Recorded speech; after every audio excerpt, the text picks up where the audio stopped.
आप देख रहे हैं सुदर्शन न्यूज। नमस्कार, आप देख रहे हैं सुदर्शन न्यूज। मैं हूं आपके साथ ज्योति यादव। बुलेटिन की शुरुआत करेंगे इस वक्त की बड़ी और अहम जानकारी के साथ। यूपी के मुरादाबाद में पंडित धीरेन्द्र शास्त्री का 3 दिवसीय दिव्य दरबार का बुधवार को समापन हुआ। समापन के बाद पंडित धीरेन्द्र शास्त्री ने मीडिया से बातचीत करते हुए कहा कि जो सनातन को डेंगू और मलेरिया कहते हैं उनकी ठटरी बंधनी चाहिए और कर्नाटक में हनुमान चालीसा बजाने वाले जिन्होंने मारा है वो सब सनातन विरोधी हैं। इसके साथ ही उन्होंने लोकसभा चुनाव पर भी बोलते हुए कहा कि सबसे पहले सभी मतदाता वोट देने जरूर जाए और राष्ट्र हित में सभी मतदाता अपना मतदान करें। इसके साथ ही उन्होंने कहा कि सनातन हित में, राम हित में राष्ट्र के लिए ये योगदान बहुत जरूरी है। उन्होंने कहा कि भारतवासी सभी प्रसन्न रहे और भारत हिंदू राष्ट्र हो, राम राज्य की स्थापना हो और बहुत ही जल्द जातिवाद का जहर भी मिट जाएगा। उन्होंने कहा कि मुरादाबाद का नाम गलत रखा गया है, इसका नाम माधवनगर होना चाहिए और साथ ही उन्होंने द्वारा सनातन धर्म को लेकर वोट करने की भी बात कही है।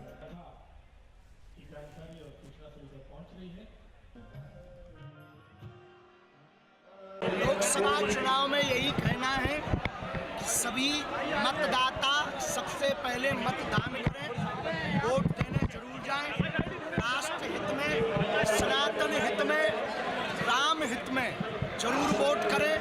राष्ट्र के लिए यह योगदान बहुत जरूरी है। भारतवासी सभी प्रसन्न रहे, भारत हिंदू राष्ट्र हो, राम राज्य की स्थापना हो और बहुत ही जल्दी भारत से जातिवाद का जहर मिट जाए, यही हम पूरे भारत में यात्रा लेकर निकले हैं।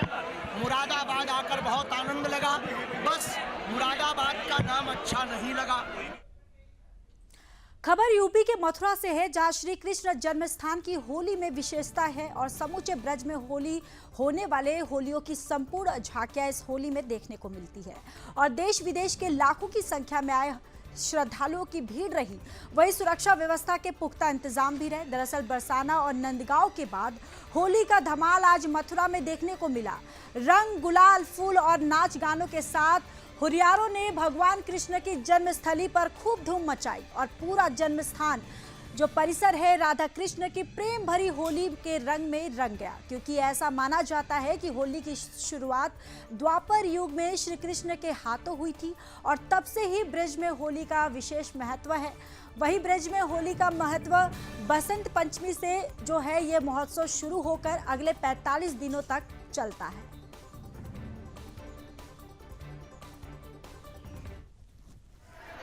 ये जो परिक्रमा चल रहा है आज एकादशी के कारण, उस पर भी भीड़ भाड़ है। तो परिक्रमा मार्ग को सेक्टर में बांटा गया है और परिक्रमा मार्ग पर कोई वाहन न चले इसके लिए इंतजाम किए गए हैं। बाहर से कोई भी व्हीकल, किसी प्रकार के जो ऑटो है, ई रिक्शा है, बड़े बड़े वाहन है, उसको मना किया गया है। हमारी टीमें लगी हुई है। मंदिर में पर्याप्त पुलिस व्यवस्था किया गया है। जो यहाँ एंट्री पॉइंट है वहाँ पर फोर्स लगाया है। श्रद्धालुओं का कोऑपरेशन मिल रहा है, उनसे रिक्वेस्ट करके लाइन में लगा कर लिया जा रहा है। अंदर भी हमने जो बाहर जो श्रद्धालु दर्शन करने के बाद से इनको एग्जिट कराने के लिए पर्याप्त व्यवस्था हमने किया है। श्री कुंज बिहारी श्री अरदास राधे राधे। तो देखिए, बांके बिहारी मंदिर में बसंत पंचमी के दिन से जो है 40 दिवसीय होली शुभारंभ कर देते हैं, लेकिन आज के दिन रंगवर्णी एकादशी से बांके बिहारी जी पूर्णमासी तक होली खेलते हैं, सुबह और शाम। और आप देखेंगे कि आज शाम को बिहारी जी फूलों की होली भी खेलते हैं। तो आज से ही ठाकुर जी की लड्डू होली, जलेबी होली, फूल होली, गुलाल के रंगों की होली, अबीर होली और टेसू के रंग की होली और केसर युक्त जो ठाकुर जी को जल चढ़ता है, तो केसर का जो जल चढ़ता है वो वाली होली भी शुरू हो जाती है। और आज से बिहारी जी महाराज की पोशाक का कलर भी जो है वाइट हो जाता है और सर्वप्रथम पुजारी ठाकुर जी को केसर का रंग लगाता है। अबीर, गुलाल, चोबा ये ठाकुर जी को अर्पण होता है। भक्त उस प्रसाद को ग्रहण करते हैं।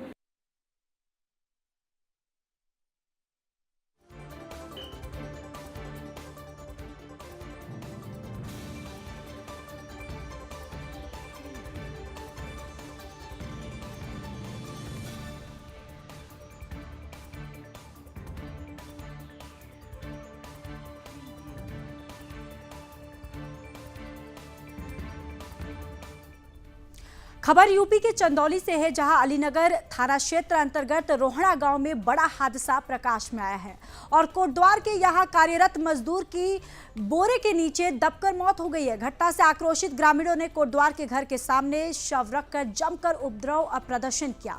ग्रामीणों के आक्रोश को देखकर परिवार समेत कोटद्वार घर छोड़कर फरार हो गए। हालांकि सूचना पर पहुंची अलीनगर पुलिस ग्रामीणों को समझा बुझाकर बाड़ी को कब्जे में लेकर पोस्टमार्टम के लिए भेज दिया है। और साथ ही साथ आपको ये भी बता दें कि रोहड़ा गांव के कोटद्वार दीना गुप्ता का गोदाम गांव के एक निजी कटरे में स्थित है। वही गांव में रहने वाला मंटू बिन कोटद्वार के यहां 8 वर्षों से मजदूरी का काम करता था। बुधवार की रात कोटद्वार द्वारा बोरा हटाने के लिए मजदूर को बुलाया गया। परिजनों की माने तो बारिश होने की वजह से उसने काम सुबह किए जाने के लिए बोला था, लेकिन कोटद्वार द्वारा दबाव देने की वजह से अनाज की बोरियां हटाने लगा। इस दौरान पैर फिसलने से नीचे गिर गया। मजदूर पर अनाज की बोरी गिर गई, जिसके बाद वो मजदूर नीचे दबने से मंटू बिंद की मौत हो गई। और साथ ही साथ आपको बताते चले कि घटना से आक्रोशित ग्रामीण और परिजन कोटद्वार के घर के सामने शव रखकर आंदोलित हो उठे और प्रदर्शन करने लगे। मौके पर पहुंचे क्षेत्राधिकारी अनिरुद्ध सिंह के समझाने बुझाने और कार्रवाई के उचित आश्वासन के पश्चात उग्र ग्रामीण शांत हुए।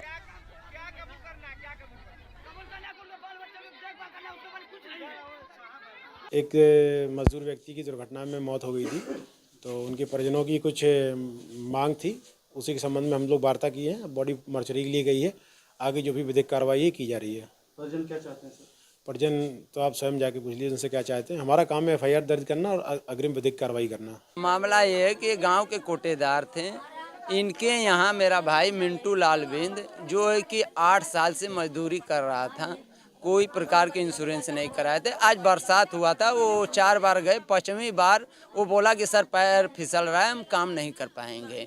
लेकिन ये बोले कि चलिए वहाँ गाड़ी लगी हुई है, लाए।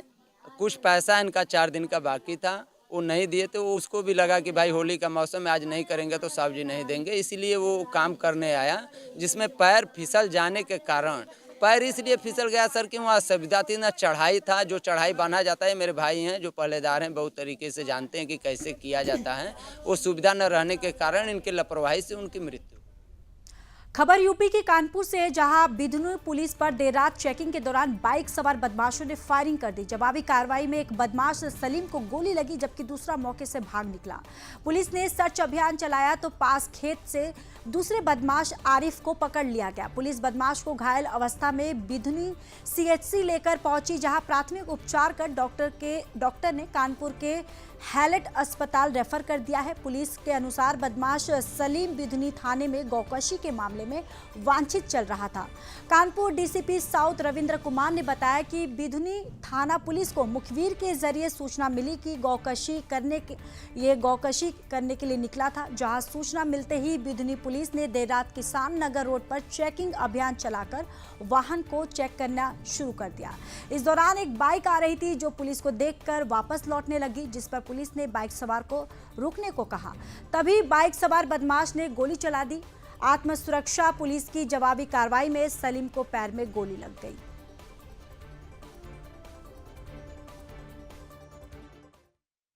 श्रीमान पुलिस आयुक्त कानपुर नगर महोदय के द्वारा अपराध एवं अपराधियों के विरुद्ध चलाए जा रहे अभियान के क्रम में साउथ जोन की पुलिस के द्वारा संयुक्त रूप से सघन चेकिंग अभियान चलाया जा रहा था। इसी चेकिंग अभियान के क्रम में थाना बिधनू की फोर्स के द्वारा किसान नगर रोड पे चेकिंग की जा रही थी। चेकिंग के दौरान में एक बाइक पे 2 लोग आ रहे थे। पुलिस के द्वारा उसे रोका गया। चूँकि रात्रि का समय था, तो जो भी लोग आ जा रहे थे उसे रोक के चेक किया जा रहा था।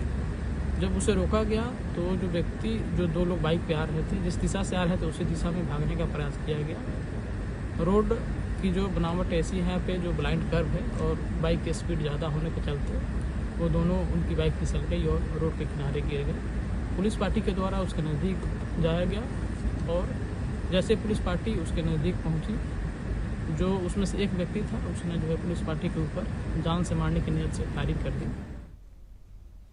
वहीं अगली खबर यूपी के सिद्धार्थनगर से, जहां गौकशी के आरोपित और पुलिस टीम के बीच रात मुठभेड़ हो गई और बदमाशों ने अपने को घिरा देखकर पुलिस टीम पर फायर कर दिया। जवाब में पुलिस की ओर से की गई फायरिंग में एक बदमाश समीर उर्फ ऐश मोहम्मद के बाएं पैर में गोली लग गई। दूसरा पकड़ा गया आरोपी बदमाश मोहम्मद फिरोज है। बदमाशों की ओर से चलाई गई गोली से प्रभारी निरीक्षक भाग्यवती पांडे बाल बच गए। गोली उनके बगल से निकल गई। पुलिस टीम ने बदमाशों के पास से असला, चाकू और बाइक बरामद किया। सीओ डुमरियागंज अखिलेश कुमार वर्मा ने बताया कि 6 मार्च को पथराव थाना क्षेत्र में गौकशी की घटना हुई थी। इनकी गिरफ्तारी के लिए पुलिस टीम गठित की गई है और पुलिस टीम मिठवल के पास बदमाशों को पकड़ने की रणनीति बना रही थी। इसी दौरान पथराव की तरफ से एक बाइक आती हुई दिखाई दी और पुलिस टीम ने गाड़ी को रोकने के लिए यहां इशारा किया तो बाइक सवारों ने गाड़ी रोकने के बजाय पुलिसकर्मियों के ऊपर गाड़ी चढ़ाने की कोशिश की।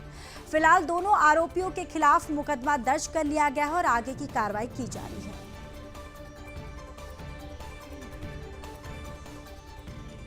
खबर यूपी के हरदोई से, जहां भू माफियाओं द्वारा दूसरे की जमीन पर अवैध कब्जा किया जा रहा है। पुलिस और राजस्व विभाग द्वारा दबंगों को मना करने के बावजूद अवैध निर्माण कार्य चल रहा है। बता दें कि अवैध रूप से खनन की गई मिट्टी से दूसरे की जमीन पर भराव हो रहा है और निर्माण कार्य चल रहा है। इस मामले को लेकर पीड़ित ने मुख्यमंत्री सहित आला अधिकारियों से यहां गुहार लगाई और अवैध कब्जा रुकवाने की यहां पर दरअसल गुहार लगाई है। वहीं आपको बताते चले कि हरदोई थाना कोतवाली शहर के 52 रोड स्थित अतुल पेट्रोल पंप के निकट का ये पूरा मामला बताया जा रहा है।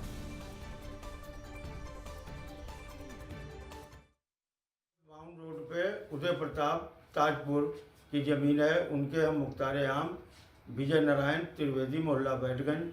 हमारे ज़मीन पे इतना ज़बरदस्त कब्जा चल रहा है, रात भर मिट्टी डाली गई और सब तरीके से पुलिस के कहने से, लेखपाल के कहने से कोतवाली बुलाया गया।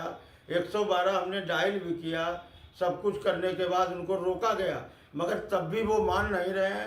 कह रहे हैं कि ये ज़मीन हमारी है, और जबकि उनका बैनामा 593 में है, 595 में है, और ज़मीन वो हमारे 593 की कब्जा कराए दे रहे हैं। मतलब अवैध तरीका से कब्जा है। तो वहीं ऊपरी असम के डिब्रूगढ़ में श्री श्यामा सेवा समिति की श्री श्याम फाल्गुन महोत्सव का भव्य आयोजन किया गया। वहीं मनमोहक झांकी और गाजे बाजे से सुशोभित रंगारंग शोभा यात्रा निकाली गई और ऐसे में आपको बता दें कि हर वर्ष की भांति इस वर्ष भी डिब्रूगढ़ की प्रख्यात धार्मिक संस्था श्री श्यामा सेवा समिति के तत्वावधान में खाटू धामाधिपति श्री श्यामा प्रभु का फाल्गुन महोत्सव श्रद्धा और धूमधाम से मनाया गया। शहर के शनि मंदिर रोड स्थित मारवाड़ी हिंदी हाई स्कूल से बाबा श्यामा की आरती के पश्चात मनमोहक झांकी और गाजे बाजे के साथ सुशोभित एक रंगारंग शोभा यात्रा निकाली गई, जो शहर के लगभग सभी प्रमुख मार्गों का परिभ्रमण कर मारवाड़ी हिंदू हाई स्कूल पहुंची। इस शोभा यात्रा में सर्वप्रथम पूज्य भगवान गणपति की अचलित झांकी और उसके बाद गुजराती थीम पर सजे एक मनमोहक वाहन पर बाबा श्री श्याम सहित हनुमान जी की मनमोहक झांकी ने सभी का मन मोह लिया। झांकी के आगे जल द्वारा रास्ते को धोया जा रहा है और श्याम भक्त स्वयं अपने हाथों में झाड़ू लिए बाबा की सवारी आने के लिए रास्ता साफ करते हुए भी दिखाई दे रहे हैं। सैकड़ों की संख्या में पुरुषों ने सफेद चोला और महिलाओं ने भी एक जैसी साड़ी पहनकर इस निशान पदयात्रा में भाग लिया है। सभी बाबा श्याम के जयकारों से आसमान को गुंजमान कर रखे थे। आज डिब्रूगढ़ की सुप्रसिद्ध धार्मिक संस्था श्री श्याम सेवा समिति के तत्वाधान में डिब्रूगढ़ में श्री श्याम शोभा यात्रा का भव्य आयोजन किया जा रहा है। ऐसे इस कार्यक्रम की शुरुआत गत 17 तारीख को हुई थी, जब हम लोगों ने यहाँ पर मारवाड़ी हिंदी हाई स्कूल प्रांगण में श्री श्याम अखंड ज्योति पाठ का आयोजन किया। काफ़ी संख्या में श्याम भक्तों ने पाठ में हिस्सा लिया। उसमें बाबा को 56 भोग का प्रसाद अर्पित किया गया और सभी भक्तों ने महाप्रसाद ग्रहण किया।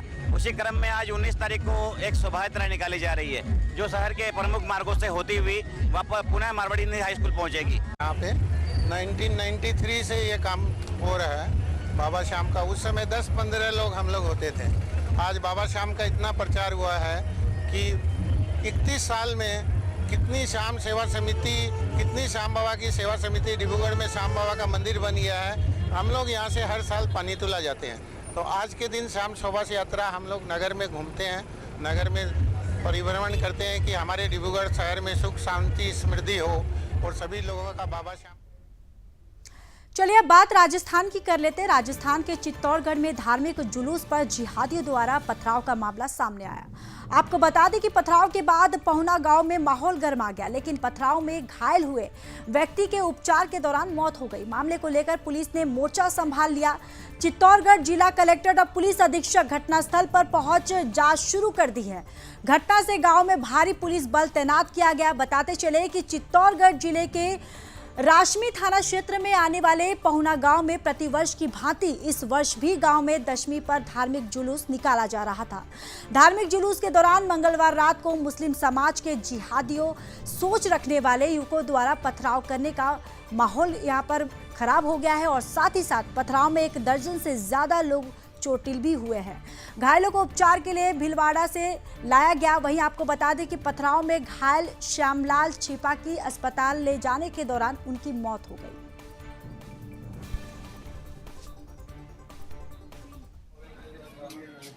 कल रात्रि को यह सूचना प्राप्त हुई थी कि यहाँ पर एक शोभा यात्रा जो है ग्राम पंचायत में लोगों के द्वारा निकाली जा रही थी और वो ग्राम पंचायत जो है वो करीबन 7:30 बजे उस ग्राम पंचायत से जो रैली निकली उसमें वो मस्जिद के आगे निकल रही थी। उस समय दोनों समुदाय के बीच में जो है उसको लेकर के कहासुनी हुई। बाद में उसमें थोड़ी पत्थरबाजी भी हुई और मौके पर तुरंत सारे अधिकारी पहुंच गए।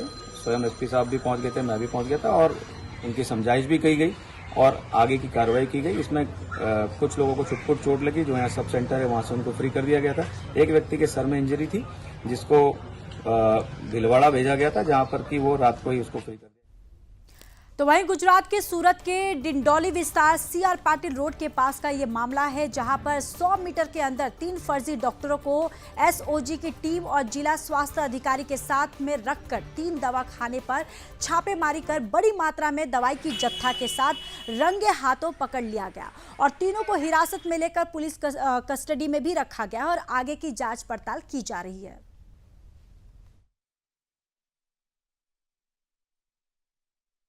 मैं डॉक्टर अनिल बी पटेल हूँ, चीफ डिस्ट्रिक्ट हेल्थ ऑफिसर सूरत डिस्ट्रिक्ट। अभी जो मैंने बताया जैसे कि क्लिनिकल एस्टेब्लिशमेंट एक्ट 2021 गुजरात में इम्प्लीमेंटेशन हो रहा है, तो उसके तहत हर एक क्लिनिक जो भी होगा, एलोपैथिक होगा, मल्टी स्पेशलिटी हॉस्पिटल होगी, होम्योपैथिक क्लिनिक होगा या तो आयुर्वेदिक होगा, सभी अस्पताल को क्लिनिकल एस्टेब्लिशमेंट एक्ट के तहत यहाँ पे डिस्ट्रिक्ट हेल्थ ऑफिस में एप्लीकेशन देना। कर्नाटक के चिकोडी में मतदाता जागरूकता हस्ताक्षर अभियान और सेल्फी लेने का अभियान शुरू किया गया। आपको बता दें कि जिला प्रशासन बेलगांव, तहसील प्रशासन चिकोडी, तहसील स्वीप समिति चिकोडी और नगर पालिका चिकोडी के सहयोग से स्वीप गतिविधि के हिस्से के रूप में कर्नाटक चिकोडी में मतदाता जागरूकता हस्ताक्षर अभियान और सेल्फी लेने का अभियान शुरू किया गया। इस अभियान के जरिए कहा गया कि कोई भी मतदाता मतदान से वंचित ना रहे और जनता ने मतदाताओं से 100% वोट करने का आह्वान भी किया है। इस लोकसभा चुनाव में चिकोडी के तहसीलदार ने स्वयं सेल्फी लेकर हस्ताक्षर किए और साथ ही तहसील स्वीप समिति के अध्यक्ष और तहसील कार्यकारी अधिकारी ने भी अभियान में भाग लिया और जनता से मतदान करने की अपील की।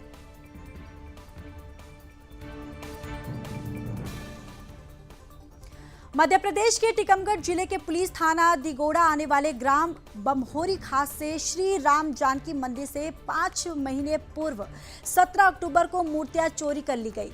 बता दें कि घटना को लेकर ग्राम मरगुआ रोड पर लखीश्वर बाबा के चबूतरे पर एक बोरी में अज्ञात चोर रखकर भाग गए, जिसकी सूचना दिगोड़ा पुलिस को मिली। वहीं मामले को लेकर दिगोड़ा थाना प्रभारी ने मौके पर पहुंचकर मूर्तियां बरामद कर कार्रवाई शुरू कर दी है। बताया जा रहा है कि पुलिस की पकड़ से अभी भी मूर्ति चोरी करने वाले चोर जो है वो पुलिस के पकड़ से बाहर है।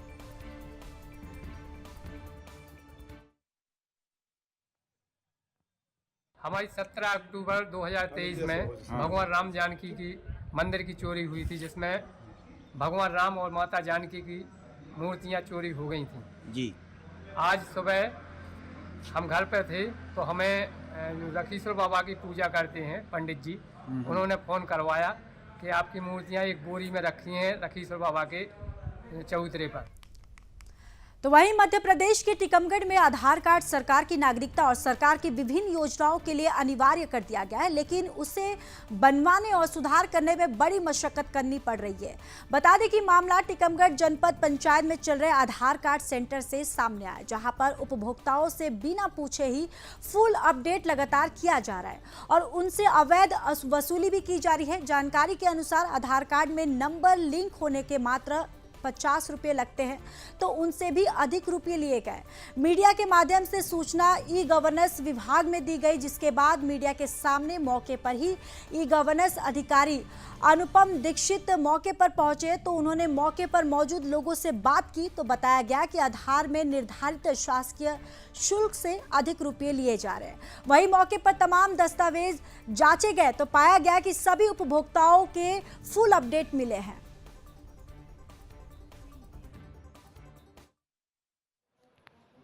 शिकायत के आधार पे हम लोगों ने जांच की है, पर्चियों की जांच की है, कुछ पे ये बायोमेट्रिक अपडेट कर रहे हैं, लेकिन उसमें हमने जांच में पाया है कि जो 10 साल पुराने आधार कार्ड है उन पर वो मैंडेटरी बायोमेट्रिक अपडेट मांग रहे हैं। कुछ आपने जो स्लिप दिया है कि वीडियो में ही हमने देखा है कि 100 रुपये इनने मांगे हैं और उसमें 50 रुपये का डेमोग्राफिक अपडेट हुआ है उस पर, और बाकी जो रजिस्टर पे हमने डिटेल लिया है उन पर हम कॉल करा के पूरी जाँच कराएँगे। जिन जिन के खिलाफ ये ऐसे पाया जाएगा उन सबके इनके खिलाफ हम तुरंत और अभी एक महिला आपके सामने ही उसने बताया कि ये डेमोग्राफी करवाई गई थी और उससे 100 रुपये लिए गए। हाँ, उसका प्रूफ है उस पर। बुलेटिन में इतना ही। बाकी देश और दुनिया की तमाम बड़ी खबरों के लिए देखते रहिए सुदर्शन न्यूज। जय हिंद। आप देख रहे हैं सुदर्शन न्यूज।